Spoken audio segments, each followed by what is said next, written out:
Inspiring interviews with today's top landlords. This is the Rental Income Podcast. And now, Dan Lane. I've got a really inspiring story for you on the podcast today. Amanda, tell me what your situation was like before you started buying rental properties. I was a single mom at the time, and then I became an unemployed single mom. So I had to figure out a way to follow my dream without a lot of money and without a lot of support as well. And she figured it out. Over the next few years, Amanda bought 7 rental properties. And today, those rental properties pay all of her living expenses. She doesn't have a full-time job. So on the podcast today, we're going to figure out exactly how she did it. Joining us on the show today from Spring Hill, Florida, is Amanda Young. We'll take a really quick break. We'll thank our sponsors. We'll come right back and we'll meet Amanda. When I'm doing research to buy a new rental property, there's a lot of different websites, apps, and then a spreadsheet that I use to do my analysis. It's really kind of a convoluted process. Well, there's a much easier way. There's an app called Ask Rick. That's RIC for Rental Income Calculator. Ask Rick makes it really easy to find and analyze rental properties. You can see all the properties for sale in an area. If something looks good, you can press one button. It'll analyze the property for you. It'll figure out the rent amount. It'll figure out your mortgage payment, all your expenses, and give you your cash flow. If you're ready to move forward, you can make an offer right there on the app, or you can send the information over to your realtor to do some more investigation into the property. You can try it out for free right now. Just search for Ask Rick. That's RIC, Ask Rick in the App Store. Or go to justaskrick.com. That's justaskrick.com. The team at Just Ask Rick is constantly working on making the app better. They just released an update to make the map load faster, and you can now schedule a tour by sending a calendar invite right in the app. If you tried it out before, you might want to give it another shot. If you haven't tried it yet, start your free trial today at justaskrick.com. The first step in buying a rental property is to get pre-qualified, and I would suggest you work with a lender that specializes in working with investors, because the last thing you want to have happen is to get to closing and find out the money's not there and you can't close. The lender that I recommend is Chaley Ridge from Ridge Lending Group. She's a nationwide lender, and she'll pre-qualify you for free if you mention Rental Income Podcast. Find out more today. Contact Chaley at ridgelendinggroup.com. That's RIDGE lendinggroup.com. NMLS 42056. Amanda, I know there's a lot of people out there that think you need a lot of money to invest in rental properties. Did you have a lot of money when you started? No, sir. I actually started buying rental properties when I was a single mom, and then shortly thereafter, I became an unemployed single mom. So, wow, okay. And today, you make enough off your rentals that it pays your bills?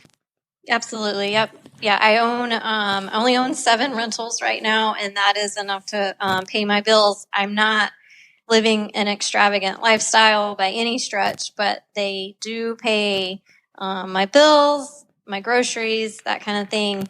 I also run a flipping business, and that's where I build up a lot of capital as well. But as far as my day-to-day bills, my rentals cover that. I love it. Exciting. I really love that you don't have a huge portfolio. With 7 rentals, you're able to pay all your bills. So you're not flying around in a private jet, but you're able to No do big everything. Yachts. Nope. Right. So talk to me about your first place. I mean, how did you buy your first rental? Well, I bought my first rental on what they call a home path investor loan. Now they no longer offer that. But if you look up home path, primarily right now it's for owner occupants. At the time though, back in 2014, they offered up what they called a home path loan, which after the property sat on the market, I think it was 10 days, 2 weeks, something like that, they would open it up to investors. So then you could bid on it. And I bid and I won on my first property. So the interesting thing about the home path loan is you only needed 10% down.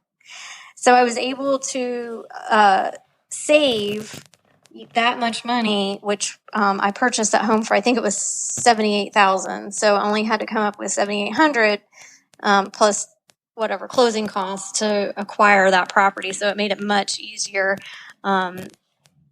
to then, versus coming up with 20% down. Right. Or 25. Now, yeah. talk to me about what you were thinking back then. Because, I mean, you're a single mom. I'm sure you've got a lot of pressure on you. You've got this kid that's, probably a lot of work and a lot of responsibility. So, like, was it scary back then? I feel like if I was in your situation, I would maybe be too scared to invest that $7,800. I would want to keep it in case something went wrong. Did that cross your mind, or?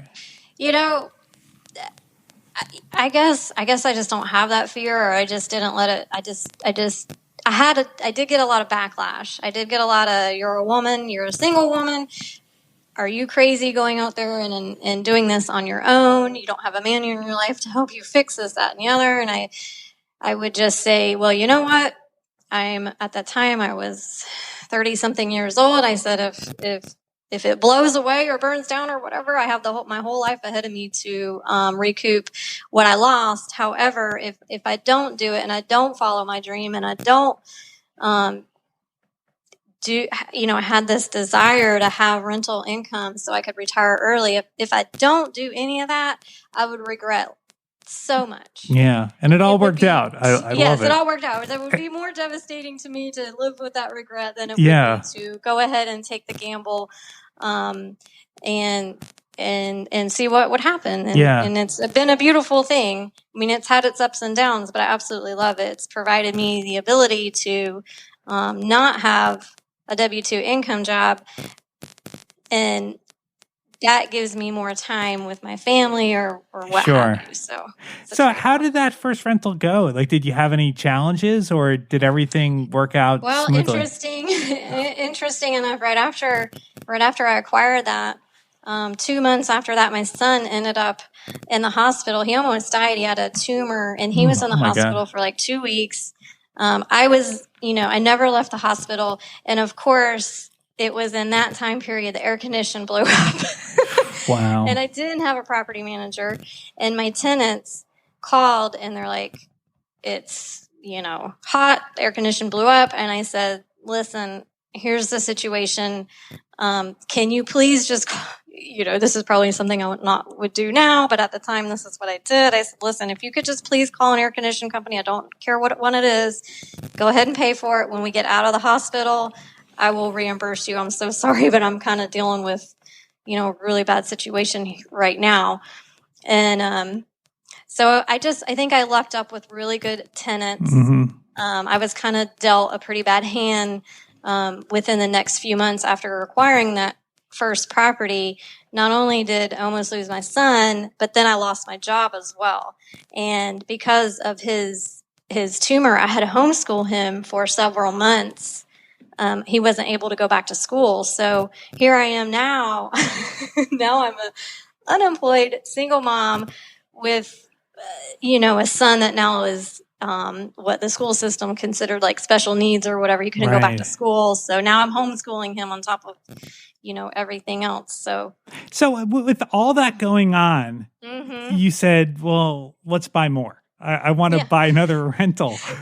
You know what? I said, it does not matter what life throws at me. I'm going to push through, and I'm going to follow my dream. And it was such a stressful time for me that I was able to take my mind in my head off the complete chaos that was going on in my life. And I was able to focus on something. So it's almost therapeutic. But I did. I was unemployed, single mom, taking care of my son, and I acquired my second property. Yeah, so let's talk about this. Yes. So with the second property, you got that under contract, I guess, right as you were getting laid off. So getting financing wasn't an option because you didn't have a job. This property I acquired by a subject to loan.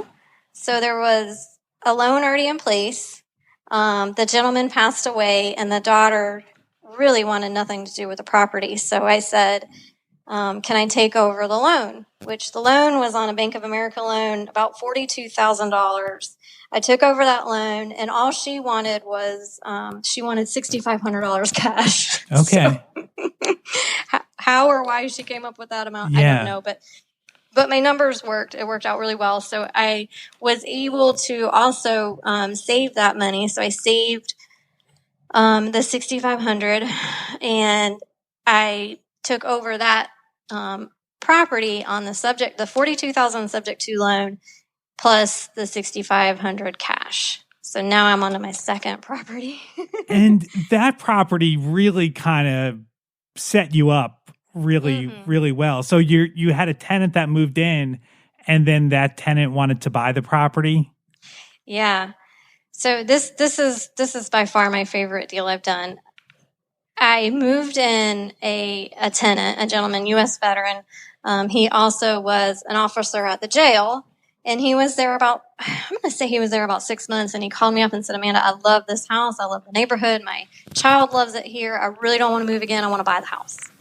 So I said, "Well, I wasn't really intending on selling it, but make me an offer." So he made me an offer of $85,000.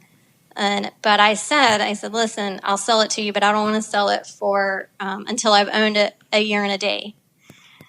And why a year and a day? Is that for tax reasons? Yes, for tax reasons, because I wanted to be able to do a 1031 exchange with the proceeds out of that house. Awesome. And all right, so, this is really the cool thing with investing is that when you were buying that property, you didn't know that tenant was going to end up wanting to buy it, and you were going to have a huge gain and be able to do a 1031 exchange. Like, you were just buying that property because it made sense. Well, it made sense, and I was essentially buying the cash flow. So you bought it, and then it worked out like way better than you ever imagined. But like, you couldn't have planned that.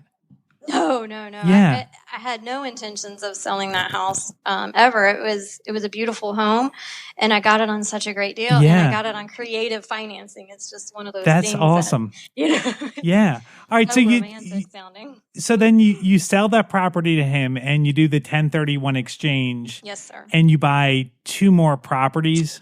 Yes.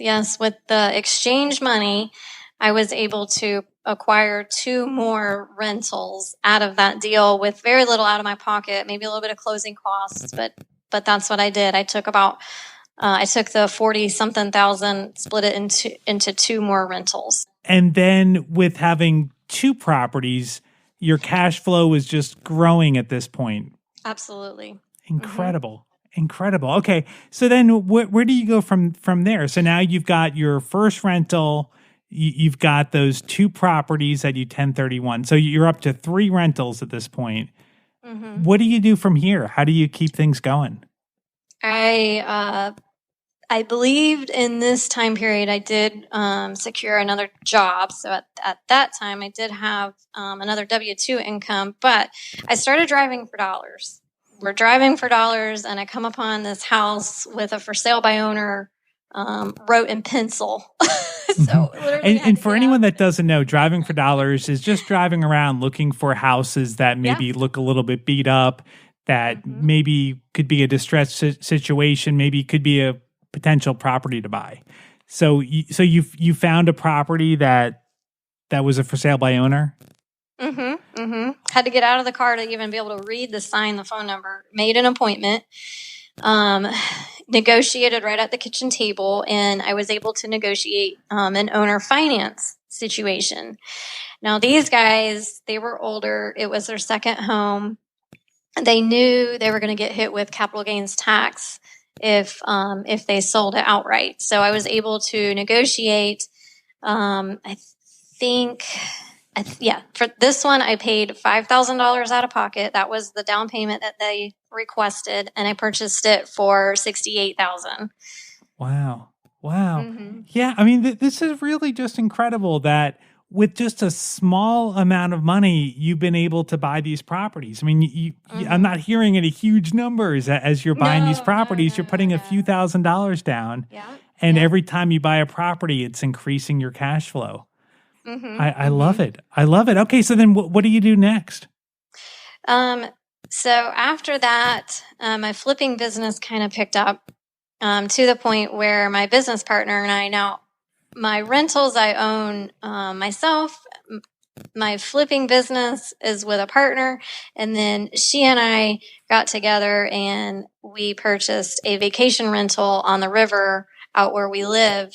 So that was the next rental that I acquired, but I did it with a business partner. Okay. So how does the vacation rental compare to a regular rental? Because with the vacation rental, I'm sure there's more turnover, there's more moving parts.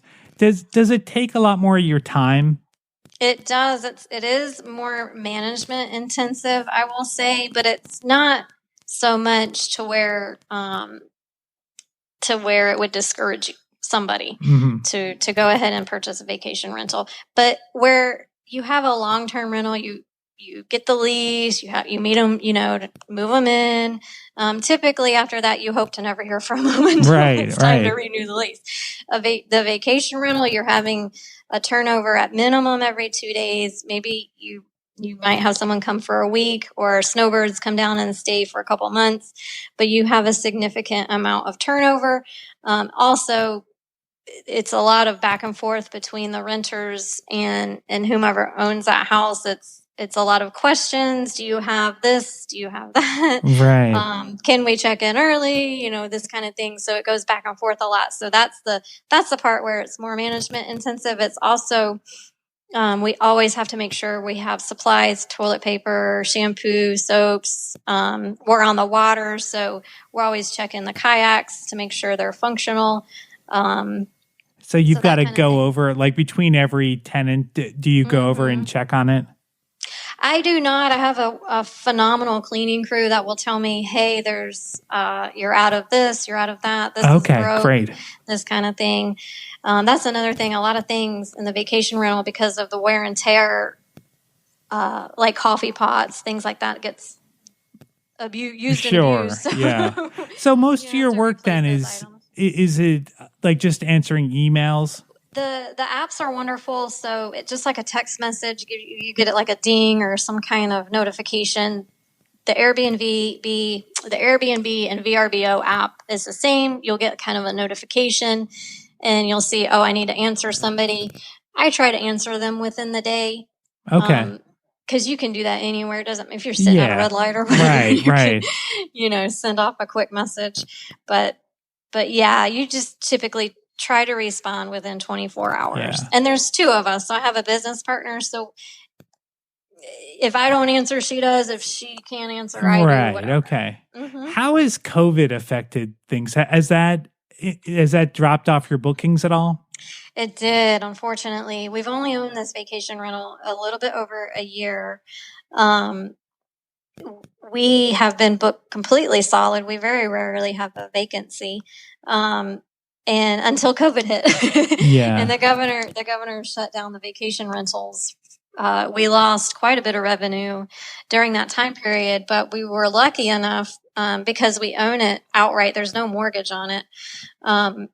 We were able to save, like an emergency fund for that place. Awesome. Yeah. So we definitely have an emergency fund built in, and that covered your overhead costs for the time period of the COVID shutdown. Right. And as far as buying that property outright, was money that you had saved from flipping houses? It was. Yeah. Okay. That's great. That was our revenue from flipping houses. We started. Let's see, I flipped my first house by myself in 2016. I took the proceeds and the money that I saved up to purchase that house, and she and I we flipped another one, I think the same year. And we discovered that pooling our money together, and we worked very well together. So that's two reasons. Third reason, it's way more fun to do it with a business partner, sure. in my opinion. Yeah. So we started a flipping business after that first one. We said, you know what, we're going to do one. We'll see how this shakes out. And from there, we've done, I don't even know, we're still flipping right now. I don't know how many we've done so far. But yeah, we used our proceeds from our flipping business to purchase the vacation rental outright and rehab it. Wow. Okay, so then let's get back to your portfolio. So then you have one other rental? The the housing market in my area has appreciated quite a bit. So what I did was my owner financed house. It was on a 6% loan, on a 6% note over 20 years. And because of the appreciation and the drop in interest rates, I was able to refinance that house on a 30-year note on less interest, and I pay almost the same amount. That's awesome. Per All right, so month. let me Yeah. make sure everyone explains that. So because the interest rates went down, you were able to take money out of that property and your payment didn't go up? Correct. So then you were able to take that money you took out of the property and use that as a down payment on your next property? Exactly. I I used love it it. to acquire another not a vacation. I'm sorry, another long-term rental. That is awesome. It's like a free house almost. Yep. You know what's great about your story is that like good things have happened to you because you took action. You know, you never would have had that owner finance deal if you didn't take action. You never would have been able to refi. You know, they're all things that happened because you took action, like things you weren't planning on. There was no certainty, there was no guarantees, but you made things happen and good things happened to you. Yeah, it's been incredible. I love the idea of using one house to acquire either one or two or more properties if you're able to, either with appreciation or refi or or an exchange. I love that. I love being able to move up in my investment career, so to speak. You have done an amazing job, Amanda. I am so happy for you. Congratulations and keep up the great work. If anybody wants to reach out to Amanda, I've got her contact information on the website. You can find it at rentalincomepodcast.com/episode 273. I'd like to thank today's sponsor for making this episode possible. It's Chaley Ridge from Ridge Lending Group. If you are looking to buy a rental property, whether it's your first property or you want to add to your portfolio, the lender that I recommend is Chaley Ridge. She's a nationwide lender and she specializes in helping investors buy rental properties. She has a ton of different loan programs and she can find something customized to you for your situation. If you want to find out more or set up a time to talk to Chaley, just go to ridgelendinggroup.com. That's RIDGE, lendinggroup.com. If you mention Rental Income Podcast, she will waive all the pre-qualification fees. NMLS 42056. Thank you so much for listening to the podcast. If this is your first time here, make sure you subscribe. We have new interviews every single Tuesday. My name is Dan Lane, and this has been the Rental Income Podcast.